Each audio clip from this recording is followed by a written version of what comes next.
जय माता की दोस्तों, केशव क्रिएशन फैमिली ब्लॉग में आप लोगों का स्वागत करती हूँ। कैसे हैं आप, ये बताने के लिए कमेंट में जय माता की ज़रूर लिखिएगा। देखिए, आज की जो वीडियो है वो है 2024 में हरितालिका तीज का व्रत कब रखा जाएगा, 5 सितंबर को या 6 सितंबर को। साथ में इस वीडियो में ये भी जानेंगे कि हरितालिका तीज व्रत क्या गर्भवती महिलाएँ कर सकती, जैसे 8वां 9वां महीना चल रहा है, अगर कर सकते हैं तो किस तरीके से कर सकते हैं ताकि बच्चों को भी कोई नुकसान ना हो और व्रत भी ना छूटे। साथ में ये भी जानेंगे कि क्या कुंवारी लड़कियां इस व्रत को रख सकती हैं या नहीं रख सकती।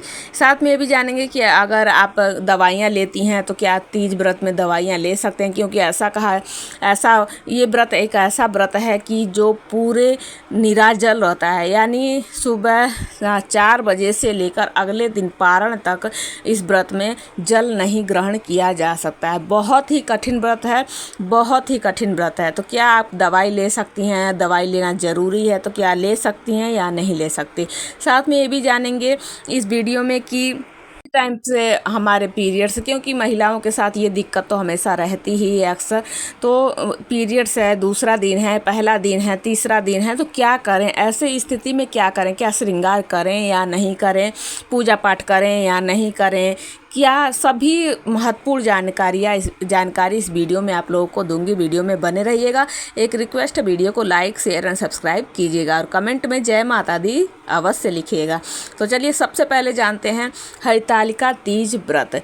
ये देखिए, जब हमारी एनिवर्सरी चाहे हमारा बर्थडे होता है तो हम कितने खुश रहते हैं। तो ऐसी माता पार्वती और भगवान भोलेनाथ जी की ये एनिवर्सरी यानी इसी दिन भगवान माता पार्वती ने भगवान भोलेनाथ जी को पाया था, यानी उनका विवाह हुआ था।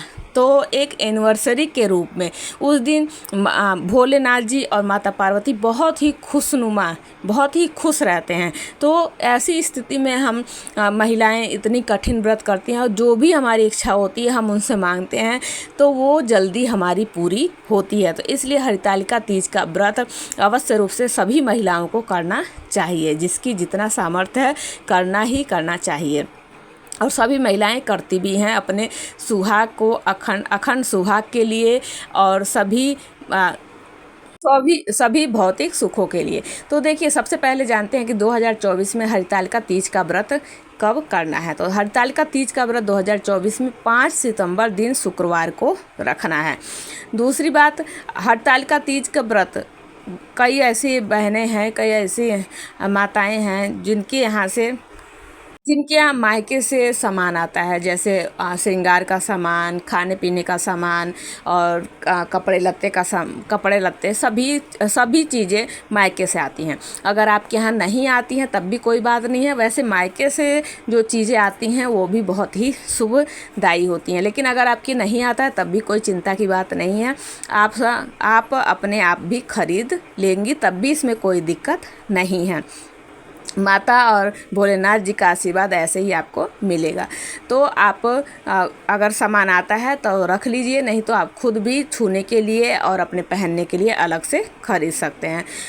वैसे तो देखिए, बहुत ही कठिन व्रत होता है, तो इसमें कोरी साड़ी पहननी चाहिए जितना संभव हो सके। तो आप पूरे साल में एक बार आता है, आप कहीं से भी मिला जुला कोई भी साड़ी अपने लिए रख सकते हैं कि तीज में पहनूंगी।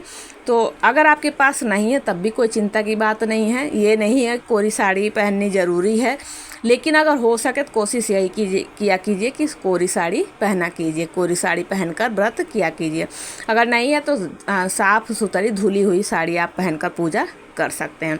दूसरी, क्या गर्भवती महिलाएं इस व्रत को रख सकती हैं। देखिए, अगर आपका 8वां 9वां महीना है तो सबसे पहले आपकी क्या स्थिति है इसको जानना ज़रूरी है। ये आप जानेंगी। अगर आपके डॉक्टर ने बेड रेस्ट बोला है, कोई दिक्कत है, कोई परेशानी है, तो आप इस व्रत को ना करके अपने हस्बैंड से करवा सकती हैं।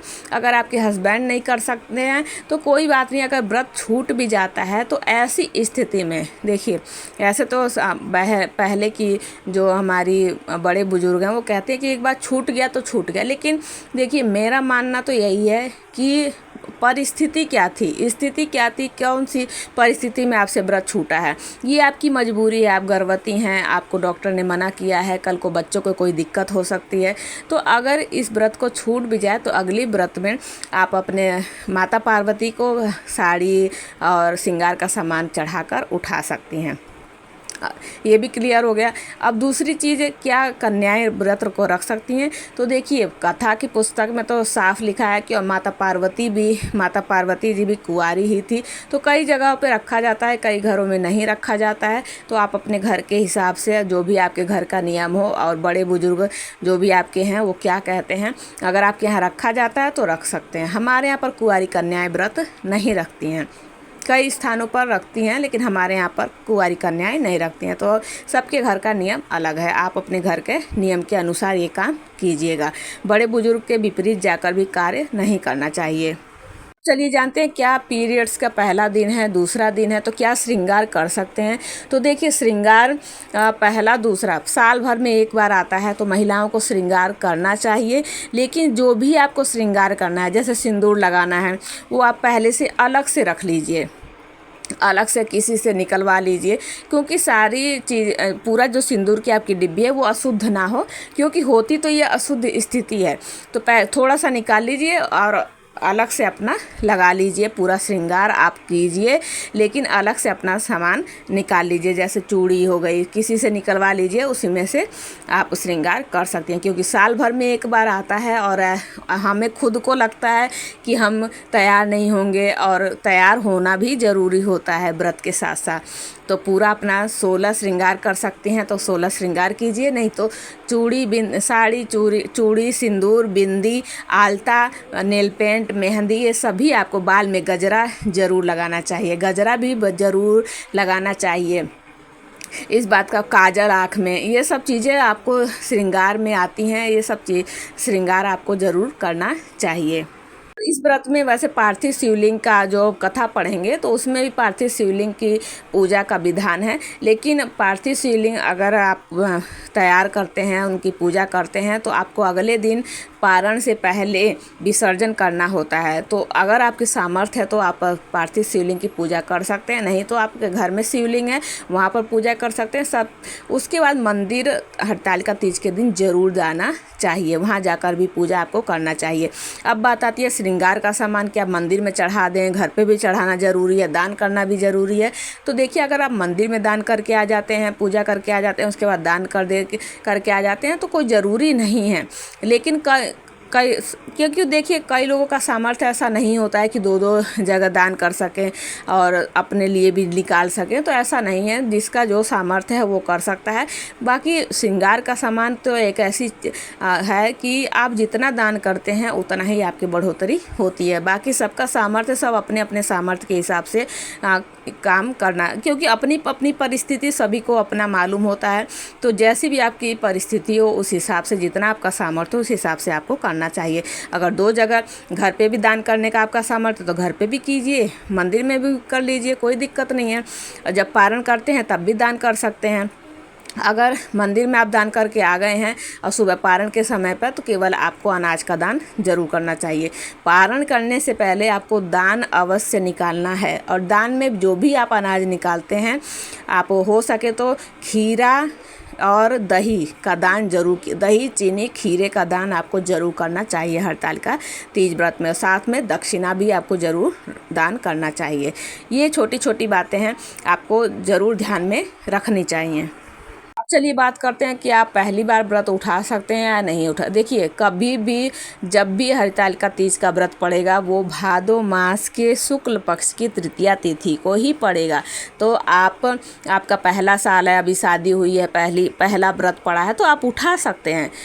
ये जो साल भर के त्यौहार हैं इसमें कोई भेद नहीं होता है, क्योंकि जैसे हमारे यहाँ पर होता है कि ज्योतिया जैसे होती है और तीज जैसे होता है, जैसे शादी हुई उसी साल हम उठा लेते हैं। ऐसी जितिया का व्रत हो गया, जैसे हमारे लड़का हुआ ऐसे पुत्र होता है, पुत्र प्राप्ति, ऐसे तुरंत हम जितिया का व्रत उठा लेते हैं। तो अगर आप अपने घर के नियम देख लें, उनके अपने बड़े बुजुर्ग से पूछ लें, जो भी आपकी बड़ी बुजुर्ग हों उनसे पूछकर आप व्रत उठा सकती हैं, इसमें कोई दिक्कत नहीं है।